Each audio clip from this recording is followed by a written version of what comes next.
Hi guys, in this tutorial I'm going to teach you how you can work with your clients on their bases or their workspaces in Airtable. So if you have a client and they don't want to give you their login credentials for Airtable and they still want you to work on their Airtable bases, it is very simple.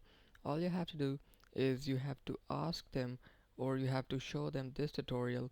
So basically your client needs to open the base in which they want to add you or which they want you to work on, and then they have to press this share and sync button, and then they have to copy this link. Okay, and then they have to go to link setting, and they can show all fields in expanded projects, and that's it.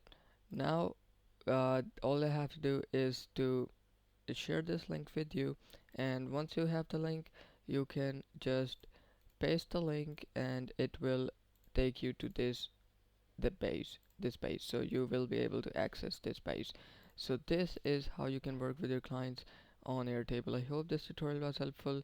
We'll see you in the next one. Thanks.